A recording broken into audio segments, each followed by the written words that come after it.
Hello दोस्तों, राधे राधे। कैसे हो आप सब? आई होप ठीक ही होगे। तो चलिए आज फिर मैं आपके सामने उपस्थित हुई एक नई कहानी के साथ। और आज की कहानी का शीर्षक है कि भगवान विष्णु जी ने भगवान शिव जी और माता पार्वती को कैसे उन्हीं के घर से बाहर निकाल दिया। कहानी बहुत पुरानी है। बद्रीनाथ का नाम तो आप सबने ही सुना होगा। तो कहते हैं एक बार क्या हुआ, नारद जी विष्णु भगवान जी के पास पहुँचे और उन्होंने उनसे कहा कि प्रभु, आप ना दुनिया के सामने अच्छी मिसाल नहीं प्रस्तुत कर रहे हैं।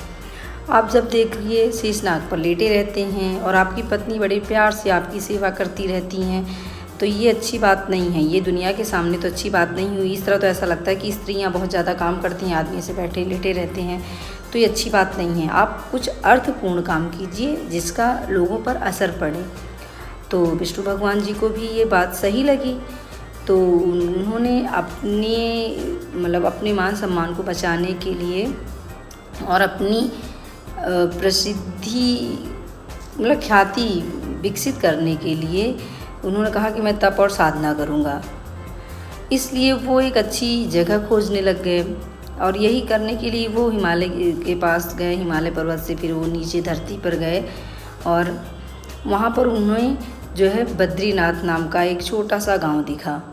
और वो वहाँ नीचे जब उतरे तो उन्होंने देखा कि जो बद्रीनाथ गांव है वो जगह उनके अनुरूप है, जैसा वो चाहते थे। शांत वातावरण, सफाई, जैसा भी वो माहौल चाहते थे वो सब उनको बद्रीनाथ जगह पर दिखा।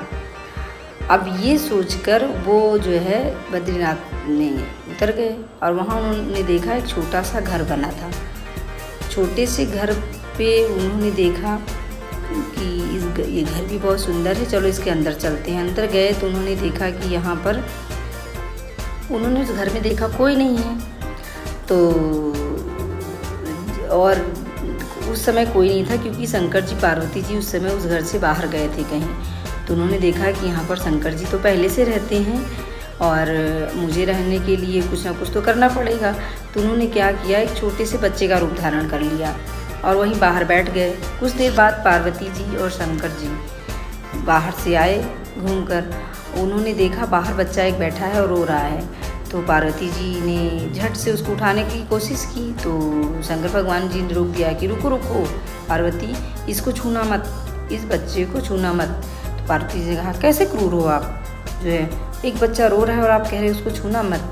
मेरा जो हृदय है माता वाला, वो भाई इसकी गवाही नहीं देता और मैं आपकी बात को जो है नहीं मानूंगी और मैं इस बच्चे को उठाऊंगी। तो शंकर जी ने कहा, नहीं पार्वती, इसको मत छूना, नहीं तो इसका फल भोगने के लिए तैयार रहना। तो माता ने कहा, एक बच्चा क्या करेगा, कोई बात नहीं, मैं आपकी बात नहीं मानूंगी, मैं ले लूँगी। मेरी ममता जो है ऐसा करने के लिए मुझे जो है गवाही नहीं दे रही है। ऐसा करके उन्होंने उस बच्चे को उठा लिया और जैसे ही उन्होंने उस बच्चे को उठाया वो बच्चा चुप हो गया और शंकर भगवान जी को तरफ देखकर मुस्कुरा रहा था। और भगवान जी तो सब जान रहे थे, शंकर जी सब जान रहे थे कि क्या कैसे क्या होने वाला, लेकिन क्या करें, अब पत्नी के आगे झुक गए।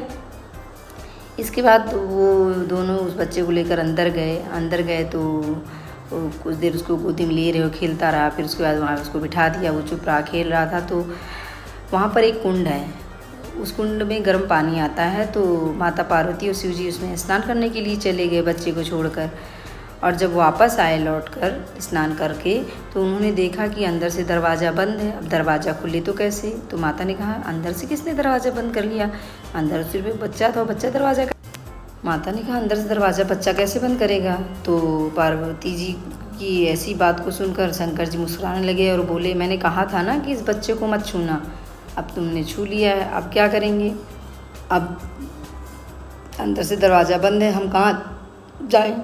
और हमारे पास सिर्फ दो रास्ते हैं। अब या तो मैं अपनी तीसरी नेत्र खोलकर इस बच्चे को भस्म कर दूं, या तो हम कहीं और चले जाएं खुशी खुशी। और मैं ऐसा कर नहीं सकता, भस्म कर नहीं सकता, क्योंकि वो बच्चा तुमको बहुत प्रिय है। तो हमारे पास बस दूसरा ही ऑप्शन है कि हम जो है खुशी खुशी यहाँ से चले जाते हैं। और ऐसा कहकर माता पार्वती और शंकर जी वहाँ से दूसरे स्थान पर पैदल चल दिए। और बद्रीनाथ से केदारनाथ की दूरी एक चोटी से दूसरी चोटी पर है, लगभग 10 किलोमीटर की दूरी पर है। ऐसा करके वो पैदल चलते चलते केदारनाथ गए और उन्होंने शंकर जी ने केदारनाथ पर ही अपना डेरा जमा लिया और इसीलिए आज शंकर जी केदारनाथ में रहते हैं। तो इस तरह से भगवान विष्णु ने, चाहे छल कहिए चाहे कुछ भी कहिए, उन्होंने अपना डेरा जमा लिया बद्रीनाथ में और शंकर जी और माता पार्वती को घर से निष्कासित कर दिया। तो ये थी आज की कहानी। आई होप मेरी ये कहानी आपको अच्छी लगी हो। अगर अच्छी लगी है तो मेरी इस कहानी को लाइक करिए, शेयर करिए और मेरे इस चैनल को सब्सक्राइब ज़रूर करिए। धन्यवाद। राधे राधे।